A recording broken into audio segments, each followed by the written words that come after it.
Good afternoon. I would like to call the meeting to order at 1 o'clock. Ms. Ramirez, please confirm the quorum. Yes, ma'am. We have Trustee Dr. Mackey, Trustee Steen, Vice Chair O'Meara, and yourself. We have a quorum. Thank you. At this time, I would like to ask Ms. Oliver to provide the safety message, invocation, and pledge of allegiance. Hi, good afternoon. We first wanted to review the evacuation procedures so that we are prepared to be safe in the event of an emergency. If you hear the fire alarm, follow the instructions announced through the PA system. If asked to evacuate, use the glass door exiting out of the boardroom to the outside. If that door is blocked, use the back door. Verbally alert others in the room and evacuate. Then move to the main parking lot in front of the building or the AT&T parking lot over the McCullough-Brooklyn bridges. In the event of a situation like this, our security team will be monitoring the situation and will notify the appropriate emergency services and team members. We also have employees nearby who are trained to administer first aid if needed. Safety is a top priority at CPS Energy, and while we hope this information is never needed, we want to ensure we are always ready. Will you please stand with me for an invocation?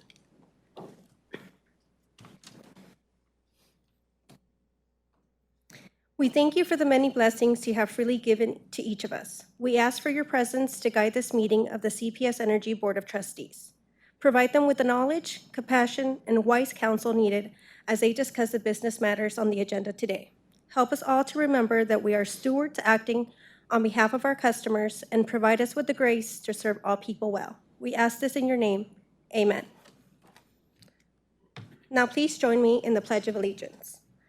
I pledge allegiance to the flag of the United States of America and to the republic for which it stands, one nation, under God, indivisible, with liberty and justice for all.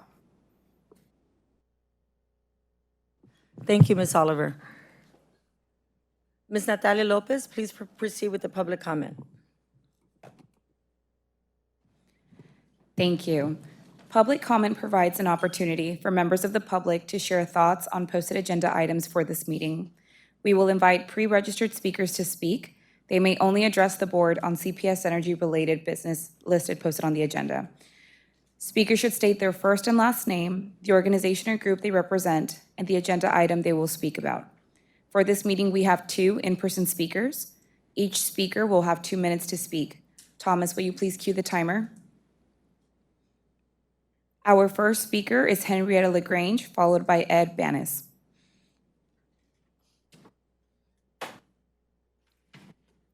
Good afternoon. My name is Henrietta LaGrange, part of the community of the Mulberry Street Girl Gang. And I might say that the community supports a lot of the programs that CPS has put forth. And most of all, I want to thank the board, Ms. Gonzalez, Ms. Romero, and the doctor, and Mr. Reed, all of you. Thank you for doing such an amazing job. I will not forget Lujan and Mr. Medina and Diana. They are the backbone of this CPS Energy. And I'm sorry, Mr. Garza's not here, and I hear that I didn't sign the paper where he requested the day off. But most of all, I think the issue that I would like to address, because it's part of the community, and believe me, Richard knows how much they call me, is the fact that if you're late on the bill, you get charged $5, and they feel like maybe that can be renegotiated, but not all of them are totally against the raise. A lot of them are for the raise that you increase. But if we can go to the drawing board and maybe charge less than $5, it would work for us. Thank you.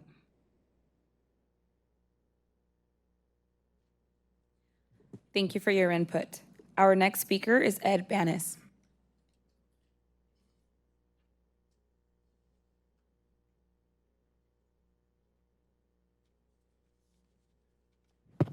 Hello.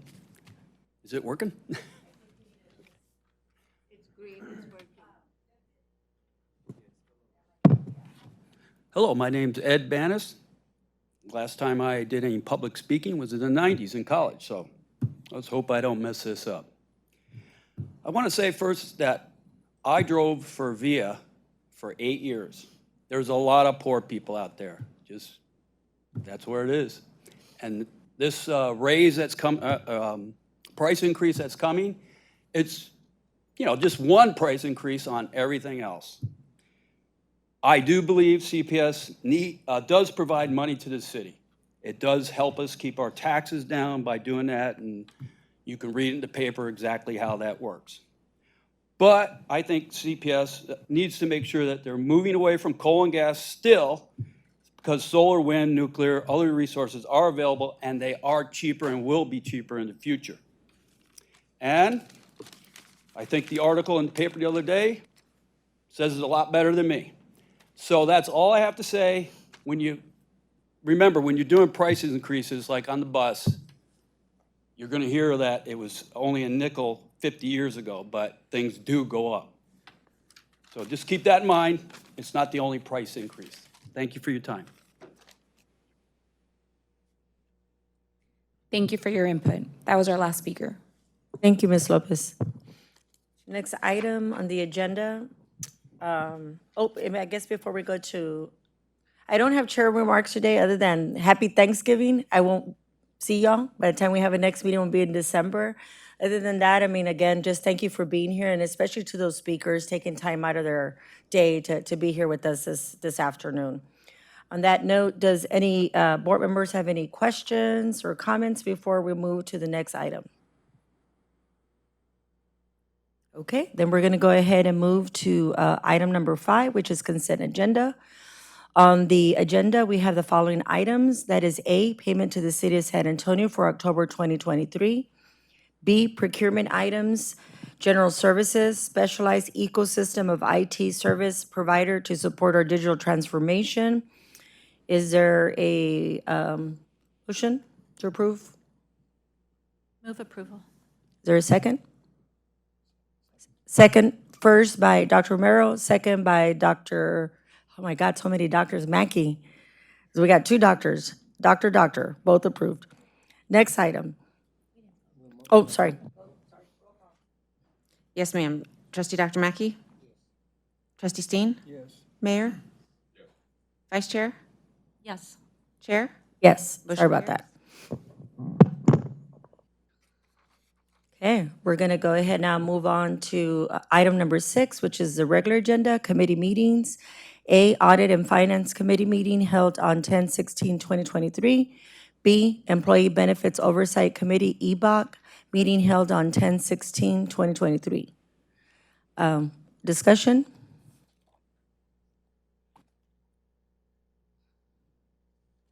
I'm going to mention that.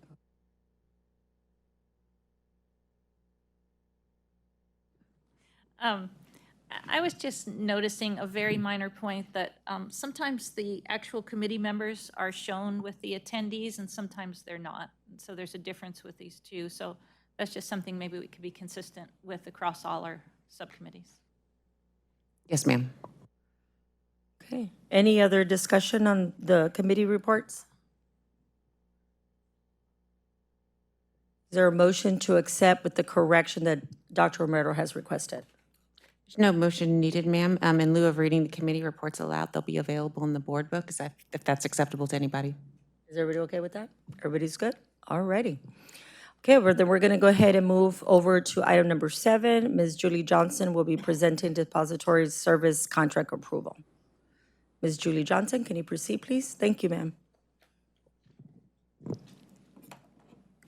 So good afternoon, Chair Gonzalez and Board of Trustees. I have a short presentation today. This is a voting item. I will be requesting approval for our depository services contract. Now, this item would not normally rise to the level of the board. However, your approval is required by local government code. So here's our agenda for today. I will review a list of financial partners. I'll also provide you with some context on the regulatory requirements that drive how we conduct our depository services RFP. I'll just review the RFP process that we followed, including just a quick glance at our evaluation criteria. After that, I will present our recommendation and request your approval. Okay, so the RFP that we conducted is for the services that is boxed in green. That is the primary bank for CPS Energy, and that is an engagement that has a very large scope of work in it. We have very significant daily operations. So there's only a handful of banks that can handle this engagement. However, on this slide, we did want to show that we engage the smaller and regional banks in other services wherever possible. And on this slide, we've also listed our liquidity providers and our underwriters. This is not an all-inclusive list, but we've listed all financial institutions that have local offices. So this is another example of our efforts to work with institutions that have a local presence and impact to the local economy. So these are the regulatory requirements that drive our RFP process. Because we manage public funds, we must comply with Local Government Code 105. So some of the key requirements are that we issue an RFP every 5 years, that RFP must be advertised, and then that third bullet specifically requires that the board approve our selection of depository bank. So we followed these guidelines and we worked with our internal procurement team and we executed the RFP process consistent with these requirements. Okay, so here's the RFP process that we followed. We issued our RFP on June 1st.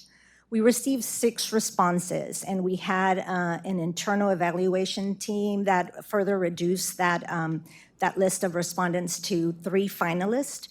And we brought those 3 finalists in to do interviews and demonstrations in the month of August. And we've spent the last couple of months just negotiating. Okay, so here's the criteria that we used to evaluate the proposals. Again, I just mainly listed these just to emphasize the substantial requirements of this engagement. Again, we have significant daily operations and we need the robust banking services that are provided by the large banks. Now, for context, our average balance is $50 million, but that balance can be well over $200 million when we're preparing to make our semi-annual debt payments. We also must comply with the Public Funds Investment Act, and that requires that all our balances be fully collateralized. Okay, so here's our recommendation. We are recommending JP Morgan as our primary bank. Based on evaluation, JP Morgan provides the best value to CPS Energy. And some of the key factors that we considered are their strong technological capabilities, their financial strength, and then their very competitive pricing. As part of this process, we were also evaluating the respondents for a qualified bank that can serve as a secondary or backup bank to provide redundancy. Now, we have a few respondents that we are considering, and we anticipate bringing that to the board at a later time.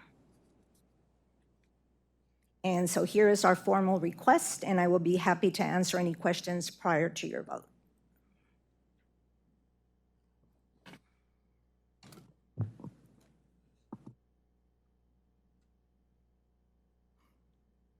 He has a question. Okay.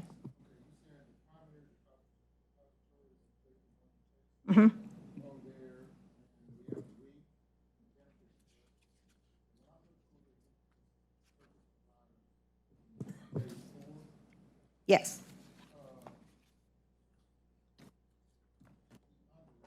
Yes. No, it is not a complete list. Our list is, it's made up of about approximately 28 underwriters that we rotate through our different deals. Can you explain to me how is that done? Like who determines how to rotate them?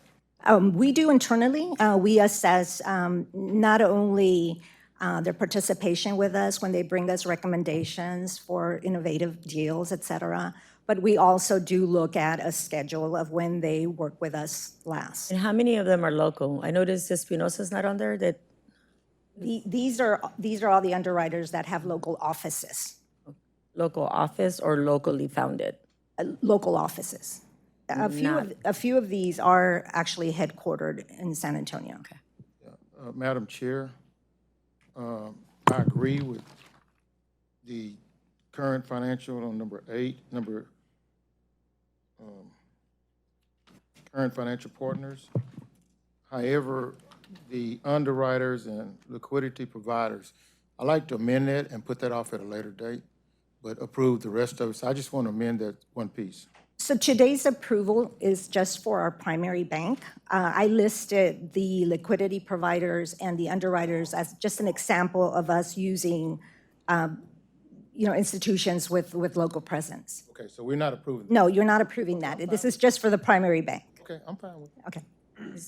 Anybody else open for discussion on this item? Go ahead, Dr. Romero. I was just curious, is JP Morgan Chase also the primary depository for the city of San Antonio? I am not sure of that. Okay. We can research that and get back to you. Yes.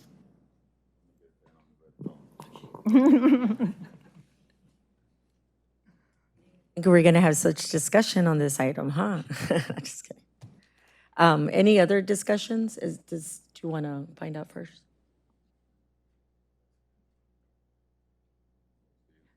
No, I mean, I guess I was just curious as to whether there's any part of the local government code that tries to split up who the primary depositories are, but if not, then. No, it does I not. really ma'am. need to know. It does not address that. Or whether you would think that was a best practice. Again, our search is for the best value, and so we do balance, pricing, local presence, et cetera. Okay, that's fine. Thank you. And just to be clear, it went through the competitive bid process through our procurement services policy and follows all of those standards. I'll move approval. Mayor, move for approval, and I'll second. Second. Mayor, then Dr. Romero. Thank you so much, Julie. Oh, vote, please. Sorry. Trustee Dr. Mackey? Yes. Trustee Steen? Yes. Mayor? Yes. Vice Chair? Yes. Chair? Motion carries. Thank you, Ms. Julie. Thank you. We're going to go ahead and discuss grants and partnerships. Mr. Tejeria?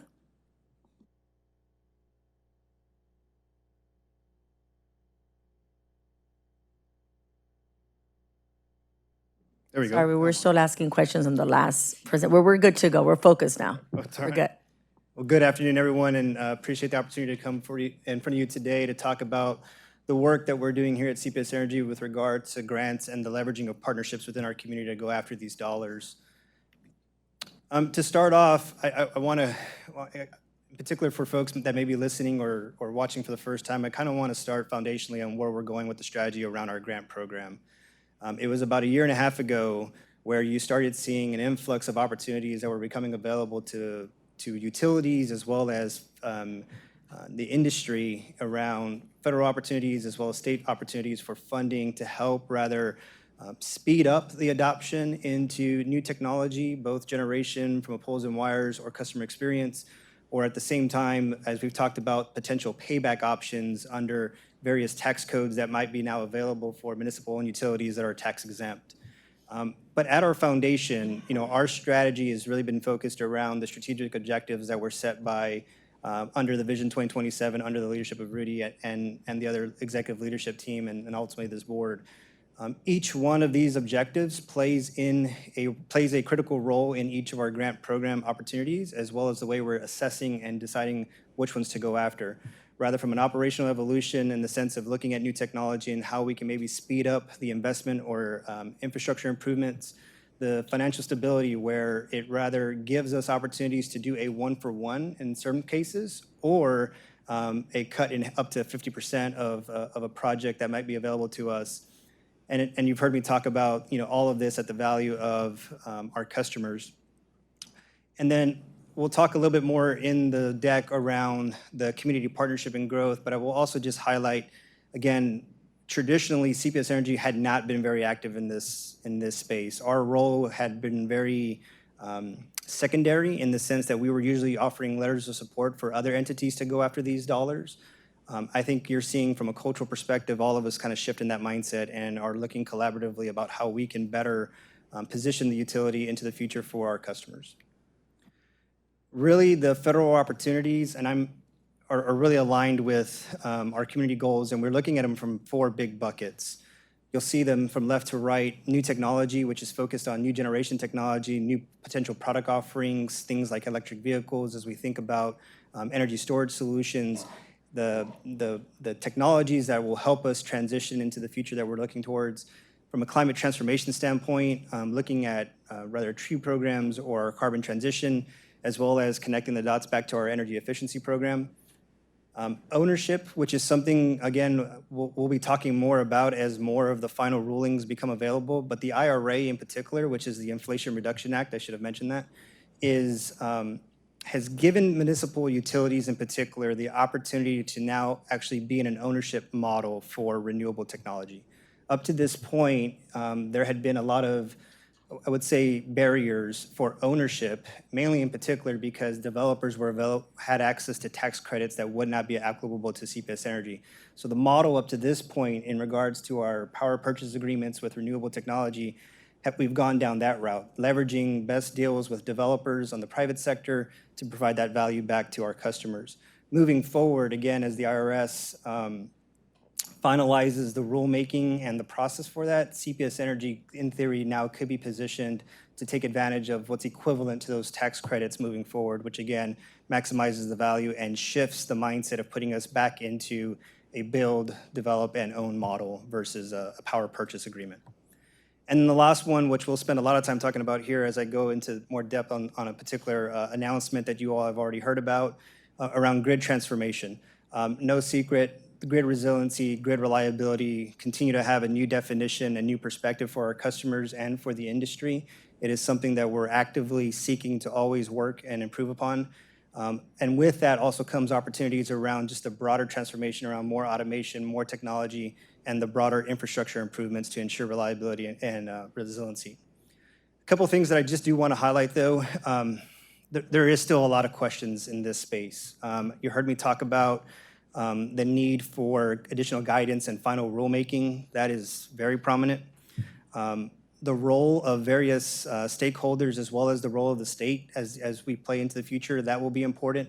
There are specific programs that are being allocated to states, and then the states will have those opportunities to allocate their own programs versus a program where you're going from a federal level and actually being the recipient of those dollars. So a lot of partnership here to be finalized and to really kind of just learn as we go through the process over the next couple of years, which is also another key point. This is not just a one-year program, right? These dollars are going to be available for quite some time.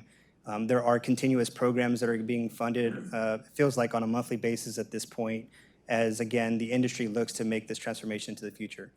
And then things that we just always have to be aware of are obviously the compliance and the regulations that come with it, right? No one's just giving money away for free. So you have to make sure that we're going to be up to speed with the regulations that will come with the potential dollars being awarded to the utility. Want to take a minute to kind of go backwards again. You heard me say this a little earlier about just over 18 months ago, you started seeing the influx of these programs getting more traction and more awareness. I want to give my thanks to both our President and CEO, Rudy Garza, and our City Manager, Eric Walsh. Under their leadership and many others, they actually created a working group here amongst the municipal partners to meet once a month to talk about and align on potential grant opportunities. So on a random Tuesday of every month, in the evening, we meet on a Zoom call to talk about these opportunities, find alignment opportunities to include rather sponsorships or applications or letters of support that will only further help justify the need and case for those projects.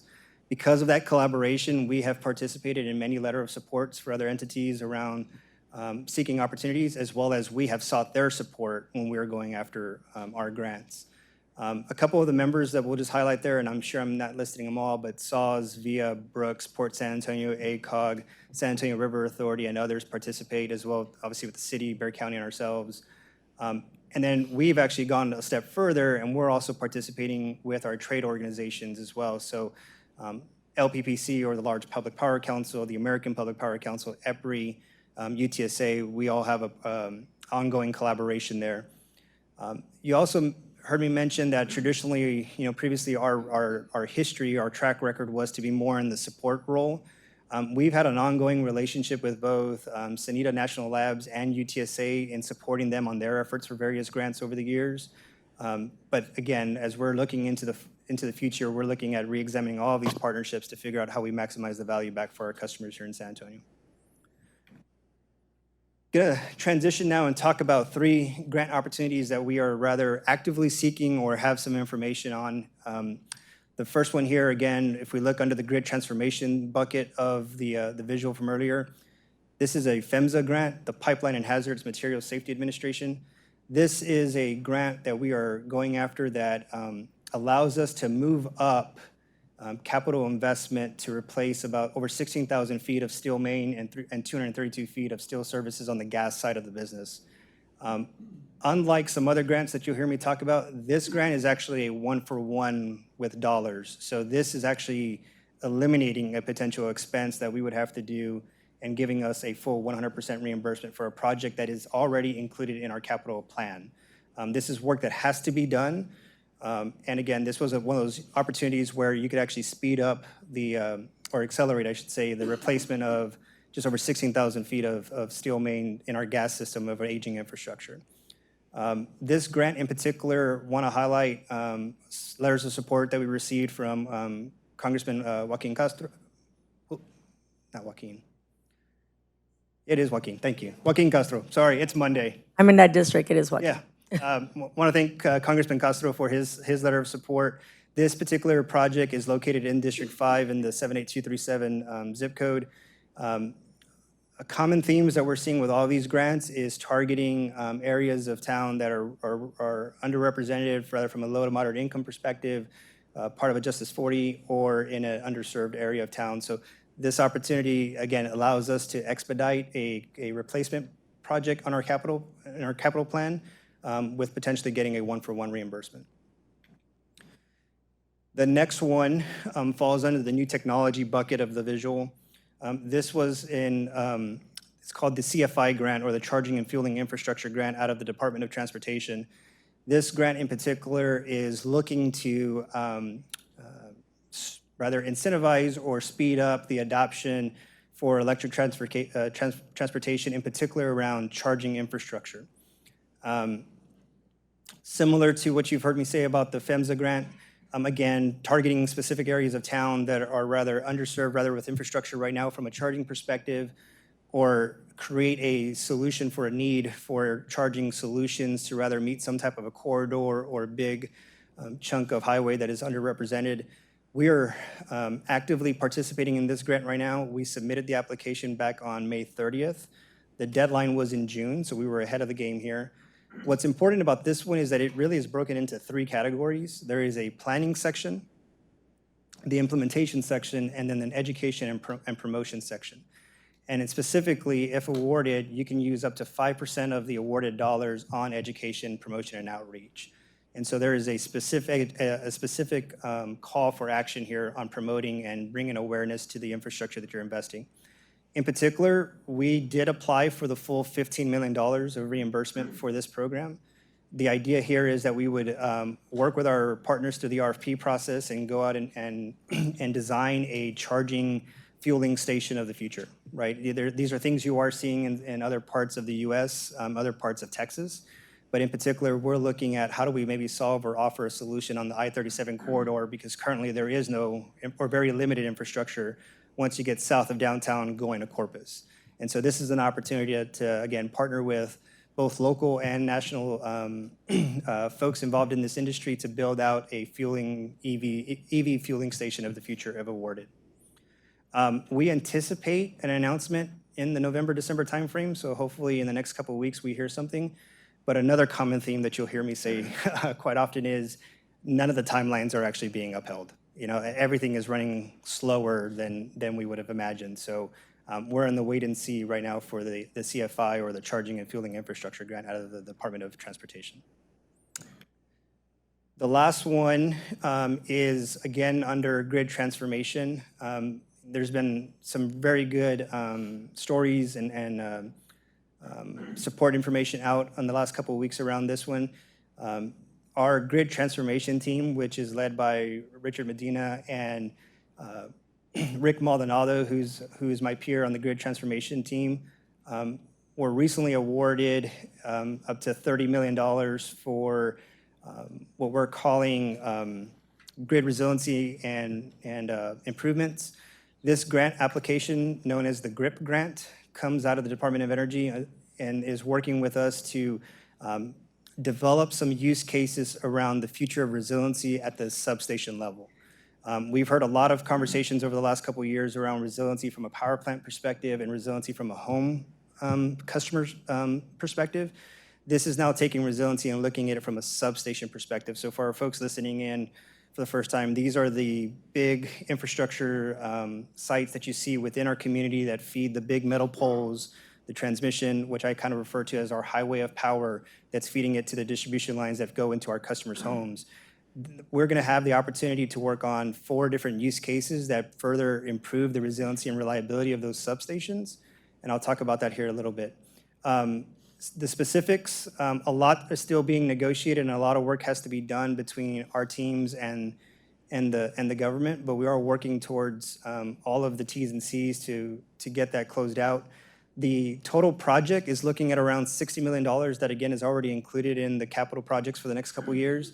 This will give us about a 50% reduction on that spend. So we'll get $30 million from the federal government, and then we would invest our $30 million to provide this program. In particular, these are the 4 use cases that were submitted into the application. Really what we're talking about, again, here, though, is the reliability and hardening of the substation to provide resiliency for the amount of customers that are fed off of that substation. The summary, I'll kind of work my way around here, 1 through 4 again. The distribution grid orchestration is looking at providing, actually, I'm going to pivot here a little bit. The summary of it all really is we are looking at providing more tools that could be available to our system ops teams and to our engineers that further give us the opportunity to be responsive to various whether weather events, grid events, or people events, maybe for lack of a better word. So this is going to give us the opportunity to test out different technologies that include adding additional, maybe like renewable solutions to a substation to provide backup generation should we lose a circuit or a feed. It's looking at more automation so that our system operations team have the ability to make more decisions by leveraging the various tools that they have in front of them. It's also looking at providing additional resiliency services to include backup generation solutions, so more distributed generation solutions even outside of renewables, but is there also a partnership between a blend of renewables and natural gas, all working towards developing this substation of the future. What is probably most exciting about this is that this, again, is allowing us to move ahead of schedule around what the future of the distribution and transmission system look like for CPS Energy and San Antonio. CPS Energy was the only Texas utility to receive this grant in this round of funding. Again, there's going to be multiple rounds, and you could see us applying again for different use cases and different examples. But in particular, I think this speaks to the idea of how we eventually could showcase the successes that we're going to be having here in San Antonio and how other utilities, including ourselves, can replicate that and build that into the future of our capital plans and our investments for our customers. Again, this is taking reliability and looking at it from a circuit level perspective that will give us more optionality, which at the end of the day, that is foundationally important for us, right? The more tools we can have available so that our folks can try various scenarios before having to roll out a truck or roll out a crew out there brings efficiency and ultimately will have cost savings into the future, we hope. And with that, I'm happy to take any questions to provide any updates on where we've been and clarify. couple of questions. If you go to the slide, because that was going to be one of my questions, like your bid, no bid model. In this case, it would be chase grant, no, don't chase grant. Obviously, there's already a business model. There's already a model of decision-making among the larger entities that you just described in there. Is there a smaller model maybe for not working with the big, if the city says no and those partners say no, do we have our internal model to go after something would be my question? Yeah, the answer is in a lot of ways, we're flying the plane while we're building it. So we're learning as we're going with this because, again, our exposure, if you will, was very limited. So our maturity around where we're at with the sophistication of the program is still growing. But the answer is yes, right? We will work with entities to find a collaborative effort if there is, rather from being a lead applicant or even just offering that letter of support, which we've done to some various small businesses that we partner with as well. I guess my other question would be more towards the mayor, but is right now EDF, Economic Development, the Greater Economic Development Foundation, I forget their name now, are they involved at all? Are they focused on the hub centers? I know that the DOE designated has already notified us of the different hub centers that are out throughout the United States. Are we like focused on those? Yes, so Greater SATX is their name. They are part of the group that's working towards what we're going to pursue. I can't speak to where they're at with the hub perspective, but they are a partner with us in regards to how we're thinking about economic development, the target lists, and the folks that we're talking to. We're trying to find also synergies with, how does it help us achieve, one of these 4 buckets as well. So how much of these newer, like especially the grant specifically, right? The one that I'm most interested in is the self-healing grid. I think that one is probably the one that I'm most excited about. How does our digital transformation play how does the ERP fit into all of this, or is it 2 separate things? Because as far as my understanding as a digital engineer, the ERP simultaneously needs to be implemented while we're doing these. No, absolutely. I was at an engagement a couple of weeks ago, and someone asked a very similar question, like how does ERP play into all of this?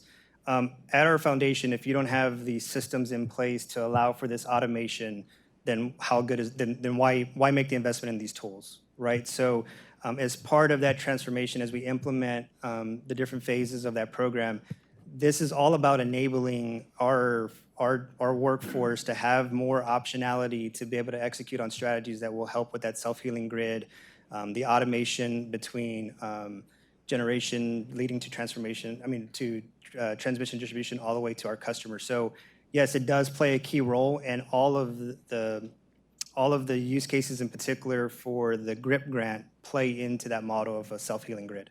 I believe Ms. Selena's gonna add, Ms. Ball's gonna add to that. I did want to share a couple of comments.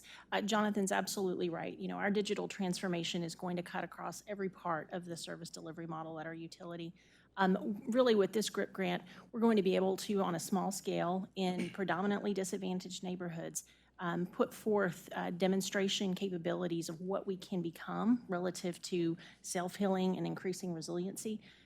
The digital transformation is going to allow us to connect up to our updated ADMS, Advanced Distribution Management System, and other operational systems so that we can scale these projects. So this is a great first step. I also wanted to just briefly really recognize Richard Medina's team. Listening to my peers, and Jonathan and I were actually on a call with the national consultant, international consultant, and they were really blown away that we received this. This was one of the most competitive grants that have come forward, and it's a real testament to Richard Medina's team, and just wanted to share that little bit of color. No, I'm excited because I know we started these conversations a couple of years ago, before you were here, with the DOE specifically. And so I'm really just excited because this is just another testament of how we're trying to be creative and really invest in the areas that historically have been ignored with modern technology. So modern tech, in my opinion, as a technologist, has always been a way of how do we problem solve in an area with less resources and leverage technology to be able to do that. So I couldn't be prouder of the team. I know that we've been really excited and really been working hard in this arena, and this is just another testament to we want to do things differently at CPS and we want to stay ahead of our competition. Where can we expect to be disrupted, and how can we pivot and take advantage of the opportunity right now from the federal government as well as state? So just thank you. Does anybody else have any comments? Dr. Mackey? Yes, Jonathan, want to do, like Ms. Paul said, recognize you all for an outstanding job. Do you have any other team members here with you today? Yeah, good question. Part of that? Yeah. Good question. No. Well, good question. You're leading the way, but just Yeah, just let them know that we appreciate the hard work and the things that they're doing for CPS Energy. yeah, Thank Dr. you Mackey, all. thank you for Outstanding that. job. And I would just highlight, this team, outside of even my team, because my team we're small and agile, it really is the operational folks, the financial service folks, and our customer teams. The cross-functional teams that we've had to, set up very quickly to do this stuff, it really fits into this one-team concept because there has not been a single specific grant team up to this point. So really, everybody that's here plays an active role. So thank you for that. Appreciate it. Thank you very much. Dr. Romero has questions? Just a couple quick questions. And I am very much in support of all of this. I'm very impressed with all of this as well. Maybe I missed it. On the CFI, Yes, ma'am. did you talk about the match for that grant, the match structure? Yeah, it's actually not a match. It's awarded dollars. So if we go for the full 15 million, I guess that's not true. Yeah, if we go for the full 15 million, then we would have to spend 15 million. So it's not a one-for-one. What that means is that it would get replaced into the future. So if we would have to prove out the project, make the investments, and then recuperate costs through them over the next couple of years for the project. And they would award based off of the conclusion of the project and what they would deem appropriate. Just so nobody's confused like I was at first. When I see a map of the city with 1, 2, 3, and 4 on it, I'm thinking that's quadrants, our quadrants. This is not our quadrants. These are not the quadrants. And I wanted to just clarify that because I think people That is do the same correct. thing when they look at the map and say, oh, something's only for quadrant 2. So it's Yeah. not the case. Actually, great clarification. No, this has nothing to do with the board quadrants. These are just the 4 use cases. Thank you. And then where is 1 on the map? Yeah, I'm going to have to defer to the team on that one, Richard. Or is it everywhere? Hi, good afternoon. One is the software platforms to control all the other use cases. So one was, hey, we need our ADMS software, which is the control systems, and that has been budgeted and will be replaced next year, in a year and a half. And then the rest is the 3 areas. So it's why it's not on the map, because Yeah. it's not in one spot on That's the right. map. It supports Yeah, the this- entire system, the entire nervous system. That's correct. Okay.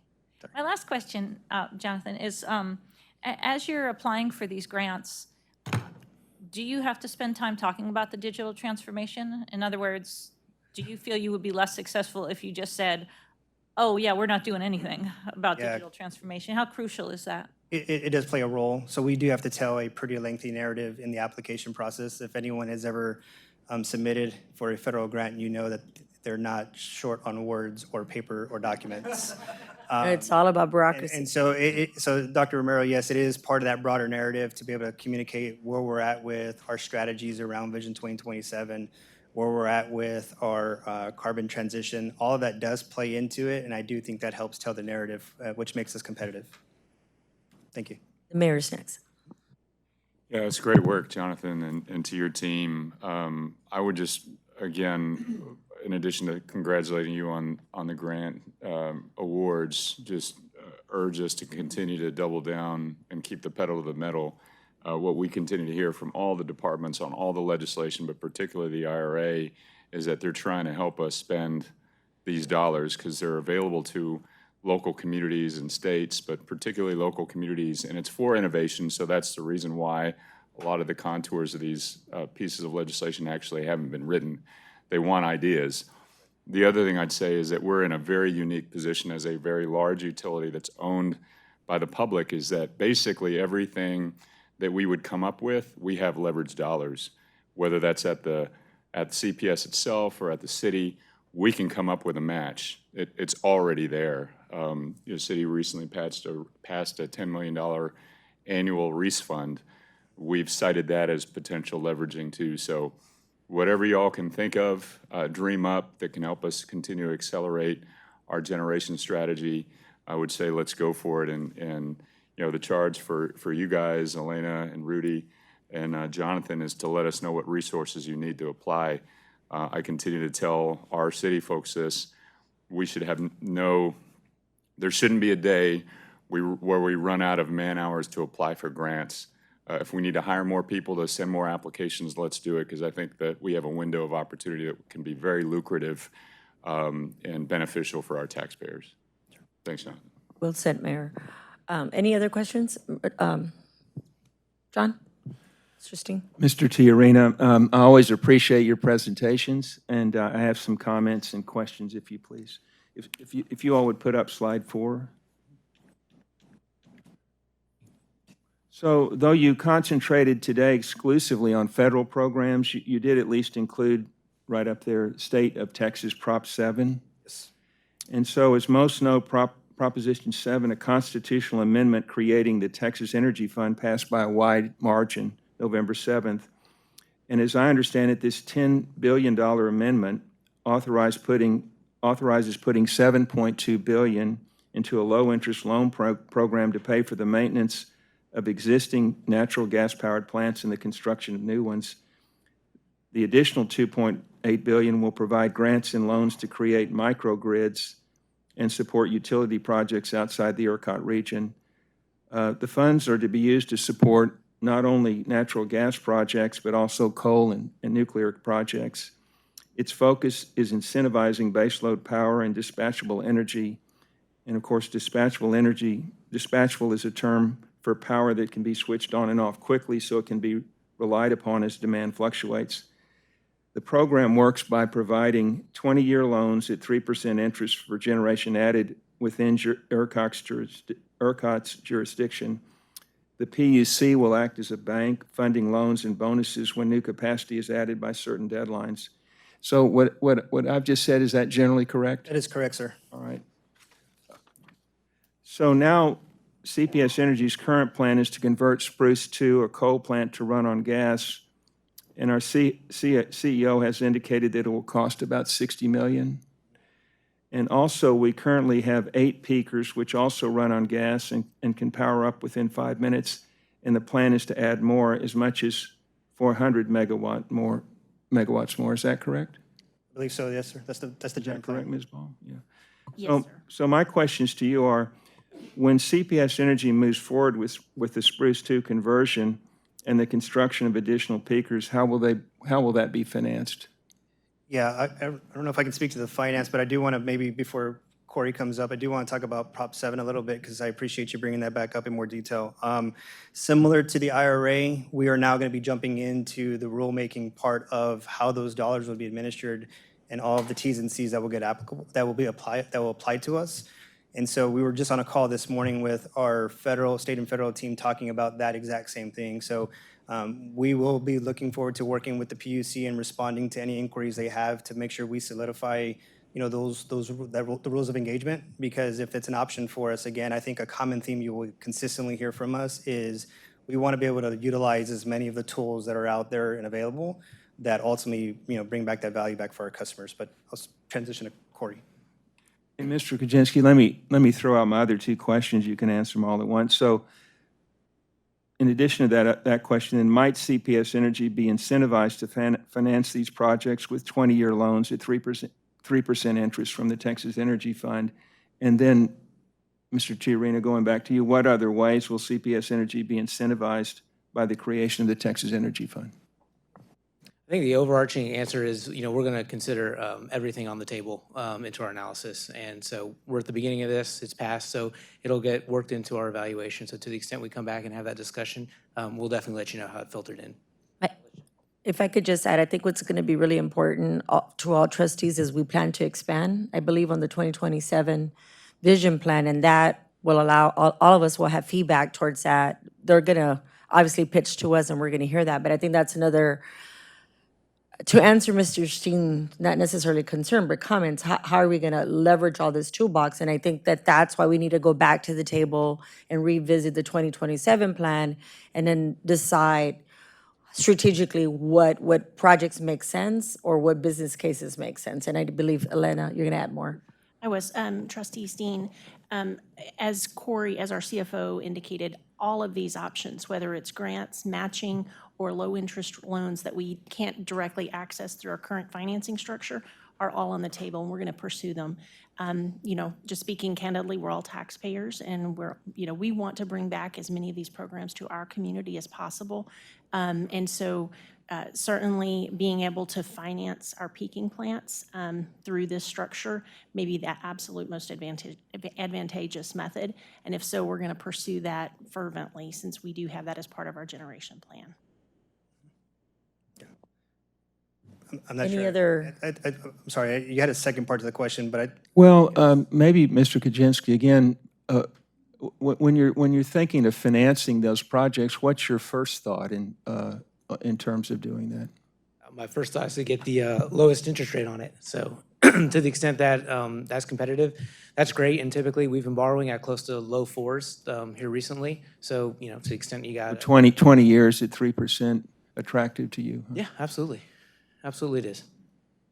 But like with anything else, we need to make sure we vet whatever technology it is, and we vet what the market outlook looks. We can't just spend just because it's low interest rate. We got to make sure it aligns with their objectives. And I go back to the planning process is really important. It's great to have good interest rates, but it's better to have a better plan. And I think, again, this is an opportunity for us to expand on the Vision 2027 plan and make sure, again, that everything that we plan to do, to the best of our knowledge, because trends change, economic trends change, and so does technology trends change, that we just, again, make sure that this is smart planning and not just rush to it because of the interest rates.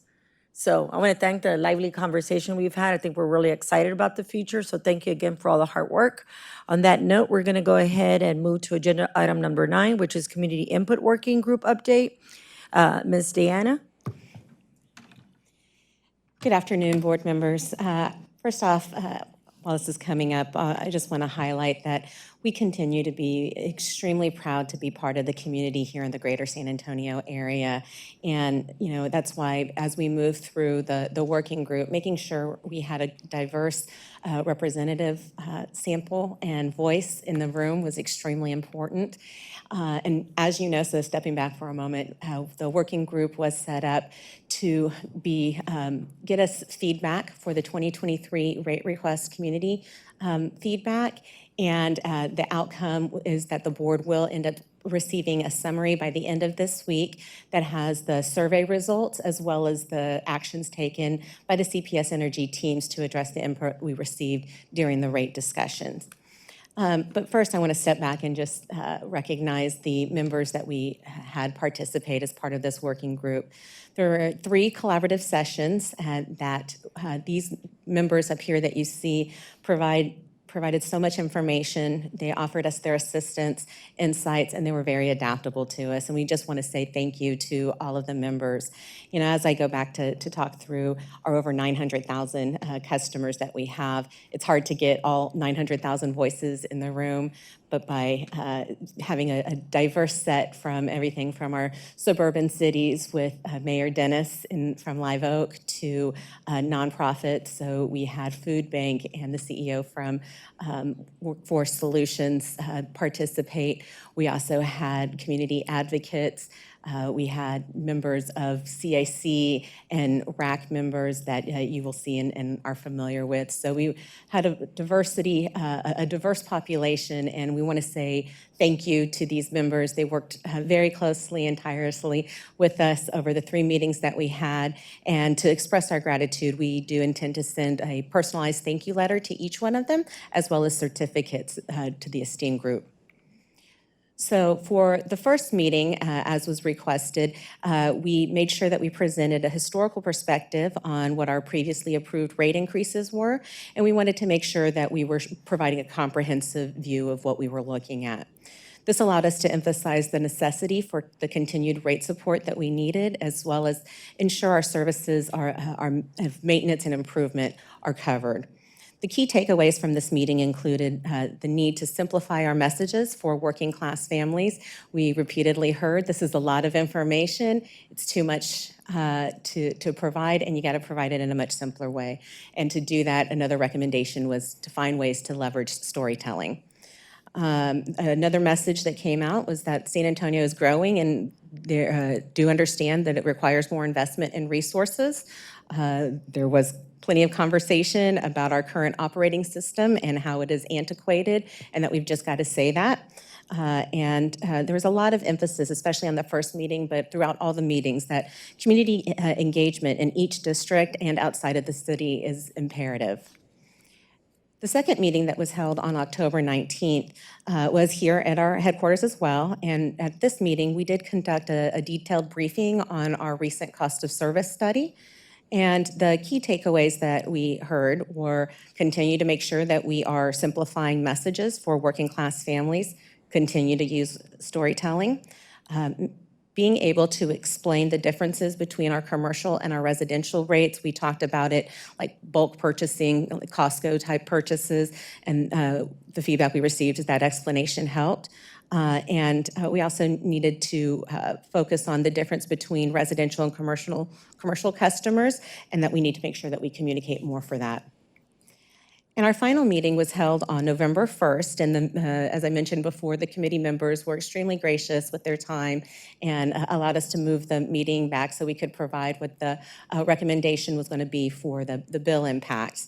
And we talked through what the rate support plan was, and we considered all the information and insights provided by the group members and tried to take time to address the concerns and answer any questions that were raised by the working group. So the main themes, you're not going to be surprised: keep our messaging simple, be transparent, and explain why you need a rate case and not just that you need one. One of the biggest thing that we did was regroup after each message, made sure that we refined our messaging. And as I mentioned, what we will be doing is providing a summary by the end of this week that will have the verbatim summary, a summary as well as a verbatim survey results, so that the board member, you can see that. But their efforts have already impacted some changes. So we've changed up some of the messaging to be more clear and concise. We're tailoring messages to be more focused either on the residential or commercial customers. And one thing that we heard from one of the participants was, you just got to be honest and say this is something that you need. And she said, say, this is what we need to keep our business running. It is what it is. And so at the end of the day, through all our messaging, we're trying to keep it simple and show that this is the necessary investment that we need for our community. And so as we continue to go through, we'll package up the information, send it to y'all by the end of the week, and then we'll have a comprehensive packet for you before the final rate case vote so that you get a summary of all of the feedback that we've received. If there's a position or a place that you'd like for us to go attend any events, please let us know, and we'll continue to update our events on our website. Thank you. Does the board have any questions or comments? Dr. Romero? I just wanted to thank you for putting this front and center on the webpage and to let people know. So if you just go to CPS Energy, it's right there. Yes, ma'am. So right there that I missed it at first. It was, oh, it's the most obvious thing here. And frequently asked questions were really helpful. So I really would encourage people to just click through all of that. I learned some things from it, and it was really helpful. So thank you. Thank you very much. Mr. So, Ms. Hardwick, thank you for your presentation. I think in doing your presentation, you said the word messaging or message many, many times. But would you say that this working group was primarily working on the messaging and not working so much on the substantive issues related to a rate increase? Well, the messaging was what the team or what the working group could provide the most input on. A lot of the questions that we got was just understanding what we needed the rate case for. You'll see in the summary, and we'll provide a copy of the presentations. Many of the presentations were presentations that we've provided to you as board members to highlight why it is that we need the rate case and what is needed from a rate increase. We did have a lot of conversation about affordability and what we can and cannot do. As I mentioned, we went into a lot of discussion on the cost of service. At the end of the day, the feedback was, we understand why you need it, and not everybody's going to like it, but please make sure your message is simple. So it was helping us provided us information, we provided them information, and the most insight we got was on the messaging. Dr. No, go ahead, Mr. Steens. But would you give me an example of a substantive change that was made as a result of the working group's input in terms of the rate increase? And a substantive change as opposed to tweaking the message? We can provide that. We're still pulling together all of the feedback, and so that today was just intended to do a highlight. But if I can add to that, I believe one of the things that came out of the working group was a focus on high energy burden populations. And then I believe also the partnership ecosystem approach. I think those two, if I'm, because I've been participating in many of them, I believe those two items, and again, I don't want to speak on your behalf, but I believe those are the two specific items that did come out of that. Yes, ma'am. We did get a lot of feedback about how to shape the affordability discount program and how to get people signed up for it, as well as partnerships. So having The blended, food it's called the bank- blended program, the blended partnership program. Right, the bundled care program. Yes, ma'am. I have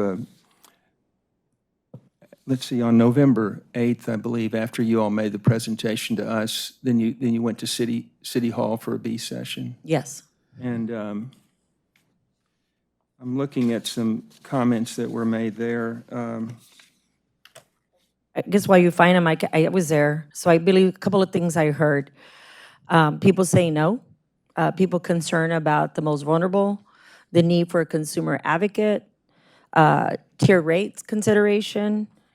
And then again, really, there was the other thing that was really interesting, both council and consumers, and the ones I participated, did say they knew where the money was, the buckets of money where everything was going, made it simple to understand. So I think when we may be harping or maybe spending too much time on market, I think let's be clear. The need to clarify information, I think it's really important. That was one of the biggest criticisms, at least when I first joined the board, that things were not easy to understand. And so I'm grateful that we are taking that input to make things easier to understand in a meaningful way, but more importantly, to be more transparent and then held accountable to say what we're gonna do. So I'm very proud of that improvement. And again, the feedback has been, again, from what, at least my summation, no. Yes, it's clear, but it's still no.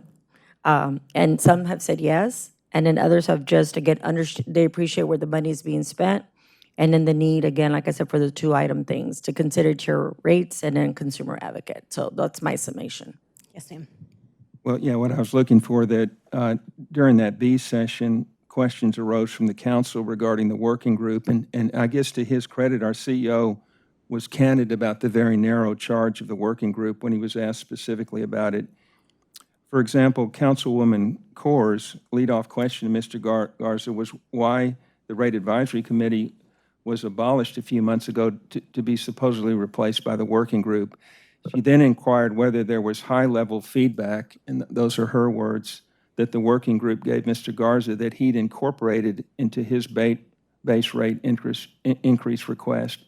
And I'm just going to quote what Mr. Garza's reply was. So I'm quoting, they gave us a lot of feedback on messaging.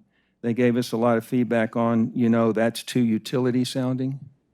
We even got feedback that the translation in Spanish needed some work, so we went back to the drawing board to try to translate it in a way that San Antonio speaks Spanish, which is not necessarily Castilian Spanish, which I think was how it was translated. So close quote. Those are Rudy Garza's words. So he was asked about, again, by Councilwoman Core, about high-level feedback, but it sounds like that it was mostly messaging. I believe Elena wants to respond, and then the mayor, but there's not a council. Castillo, you mean? District 1, I couldn't hear the car. Okay, it wasn't clear. Sorry, Mr. Steen. The way you were enunciating her name from District 1, I'm sorry. I couldn't hear it on this end. It's pronounced Core. Okay, Is it not, thank you. Mayor? Well, she has two last names, I think. Just one last name. It's Core. She's doctor, I think. Thank you for the question. And we've had, as you all are aware, we've had a lot of robust feedback on a number of plans that we have in place and in flight. We went through a very thorough, I think, inclusive, and very challenging. We challenged one another for our generation plan, led by Benny Etheridge, and really involved all of our stakeholders. Additionally, we had a rate advisory committee that over a number of months reviewed not only our generation plan, but also really provided robust feedback in a number of aspects related to rate design. That work was concluded, and the board, as well as the leadership team at CPS, received the feedback of that group. This working group is just yet another group that has been providing us feedback. If I can just wrap a bow around what we're facing, with our ERP transformation and our generation plan, our capital expenditures are going to go from roughly $900 million per year to close to $1.5 billion year over year. So we have a considerable amount of CapEx to achieve the goals that have been laid out. We want active and thorough and really challenging engagement from all of our stakeholders. But the economic realities are over the next 15 years, we're going to double the size of this utility from a balance sheet perspective. And it's going to take every ounce of our creativity to manage those costs, but we are going to need revenue support. So I just wanted to wrap a bow around all of the different processes, but very much we are very open to feedback from all of our stakeholders. At the end of the day, this utility is owned by our community, and we are responsive to our community. Mayor?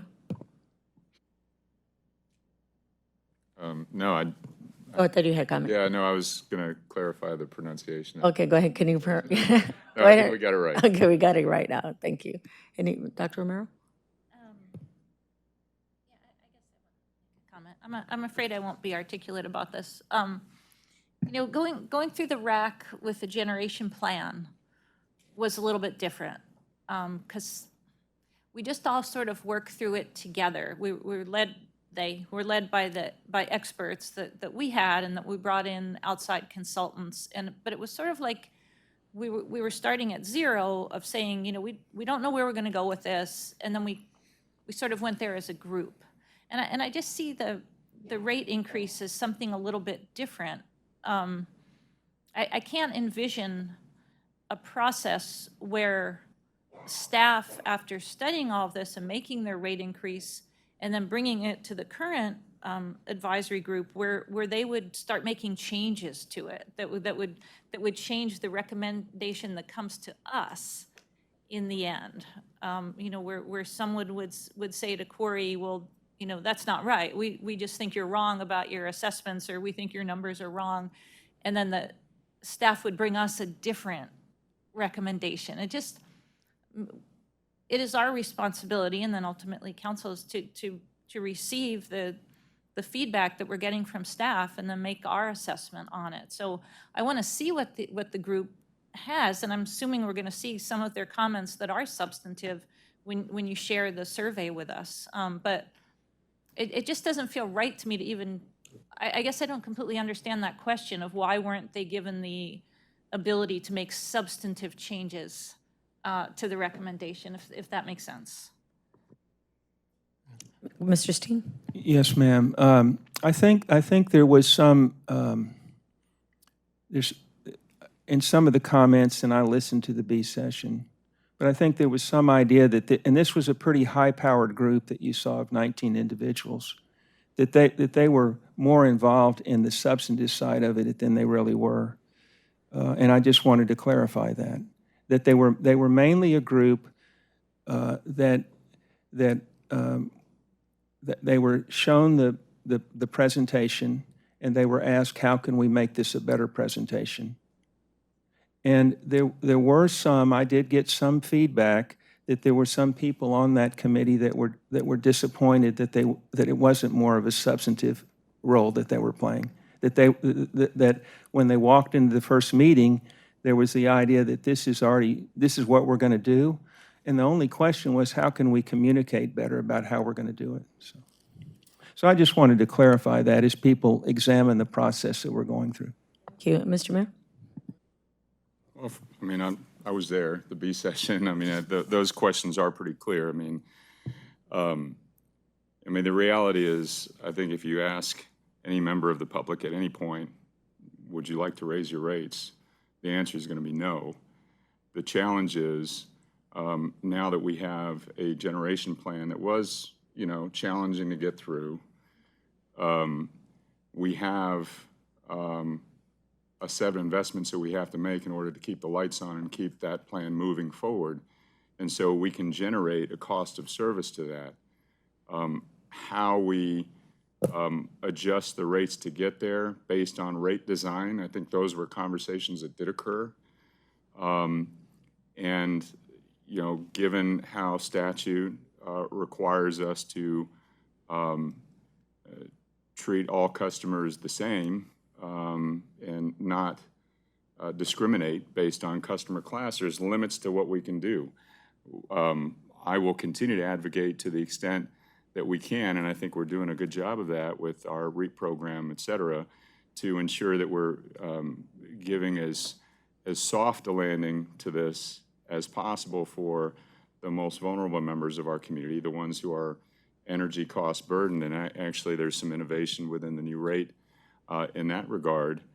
But beyond that, I'm not exactly, to Dr. Romero's point, I'm not exactly sure what can change other than the fact that we've got to, if we're not willing to change our plan, then there's not a whole lot that can change with the cost of that plan. We're going to do what we can to generate additional dollars from the federal government and leverage resources and assets and be creative with the financing. But if we as a community have decided that that's where we're going, and that's the most responsive based on our priorities, which also includes affordability, then, you know, there is a cost of that. And I would say that one of the measures that we can take, and I have to wear two hats in this. I have to vote here as a fiduciary of the CPS Energy, and I have to vote at council as the advocate for the community, representing all of the issues that people are concerned about.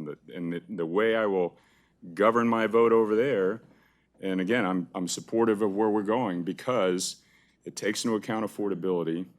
It recognizes where we have decided we want to go as a community. And at the end of the day, I ask CPS Energy, are we still remaining the most competitively priced energy, regardless of public or private, in the state and in the country? Yes, we are. Is there a cheaper choice? Not in this community. And frankly, even if that were an option, not anywhere else, because, you know, there is a price to pay for going cheap on electricity, and those are the companies that are failing to keep the lights on. So I think we're doing everything we can from that perspective over there, and understanding the fact that this is never going to be a easy conversation. And if it was just yes or no on raising rates, I mean, we would never choose yes unless it was absolutely critical that we make those investments. And in this case, that is the situation that we're in. Comment by Elena Ball. I was remiss in mentioning another forward-facing matter. I know there have been conversations about the RAC concluding its work, as well as this working group concluding their work. There is a plan to really re-energize and update our CAC, which is our Citizens Advisory Committee, to be a very key body for us going forward to look at all things about the utility, including rates. And so I just was wanting to make sure that folks knew that this isn't a one and done and really should just be part of the muscle that we have as an organization to continually get feedback from our community and key stakeholders. Any other comments by anyone? Well, I want to thank again everybody for their comments. We're going to go ahead and move now to item number 10, which is CEO recognition. Well, as our team members come in, I'm really fortunate.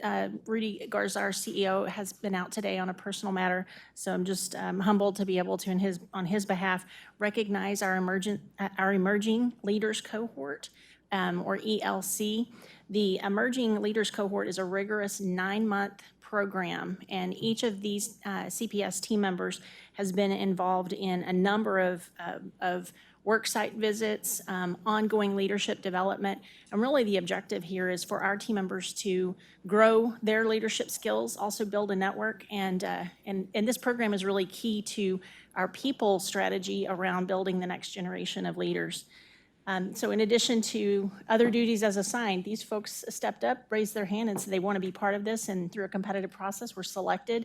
And they worked not only through 9 months of rigorous curriculum, but had a key capstone project that was very much aligned with 2027 in that they worked on 4 different projects to help us with our digital transformation and how our teams can adopt new technology. So we're just thrilled with this cohort. Really appreciate the board for supporting our people strategy as part of Vision 2027, and want to thank each and every one of you for your engagement and for working on your leadership skills. You're our future.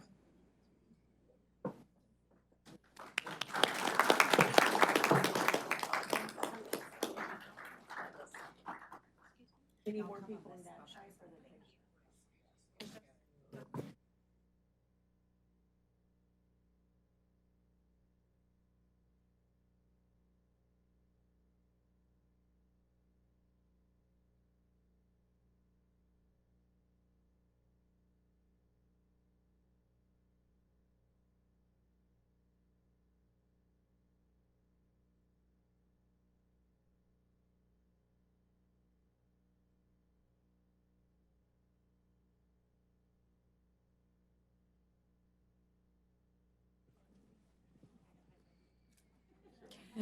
We're now going to move to item number 11. If you could please review any action items. I just want to make sure.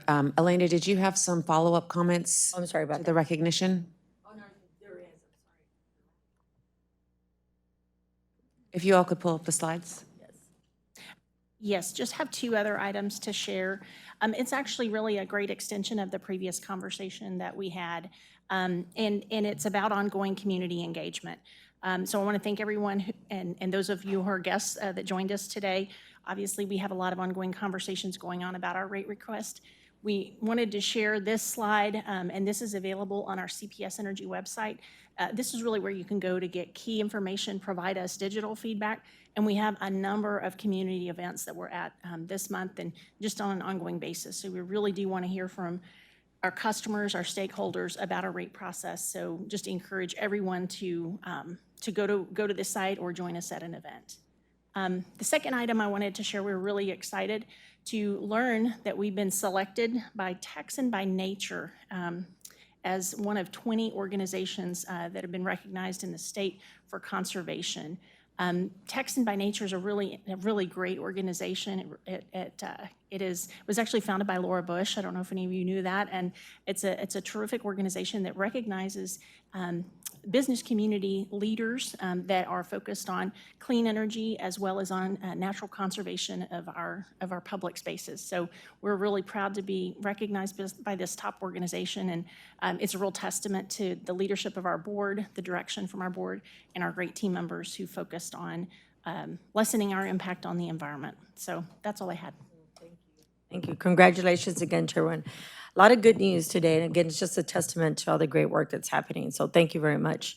The next item, 11, which is if we could review the action items, Ms. Ramirez. Yes, ma'am.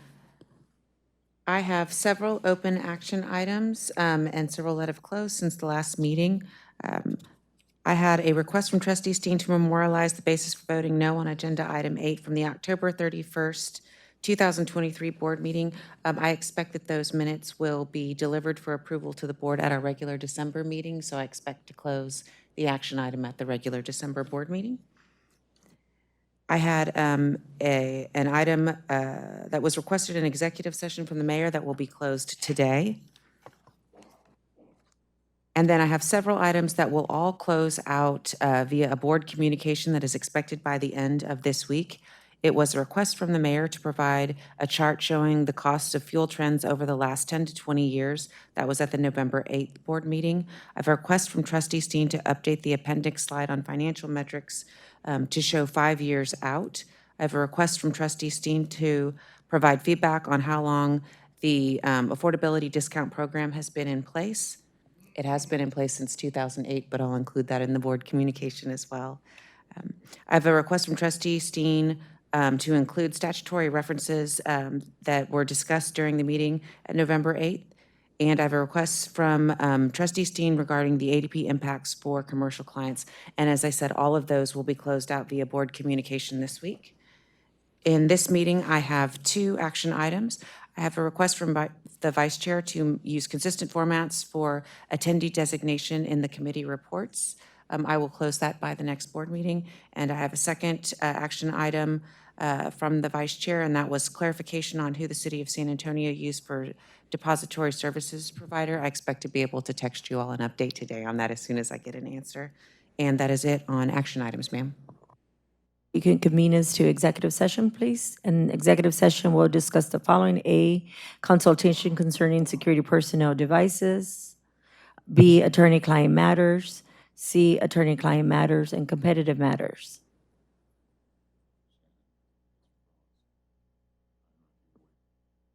Oh, thank you, sir. The City of San Antonio uses Frost Bank, so I'll close that action item right now. Thank you. Executive session, please, if you can take us to executive session.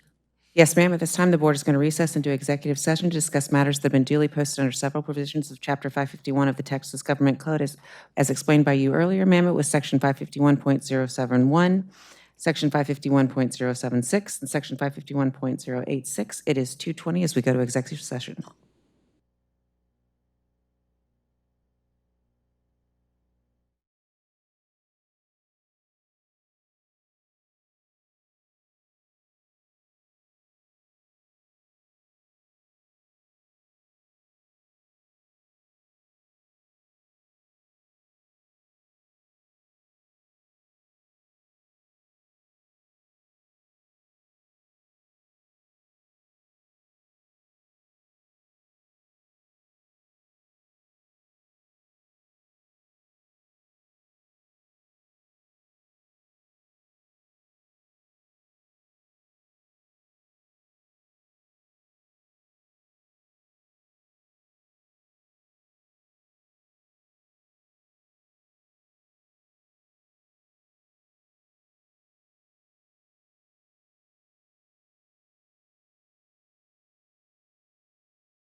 Leaders, can you please bring us back from executive session, please?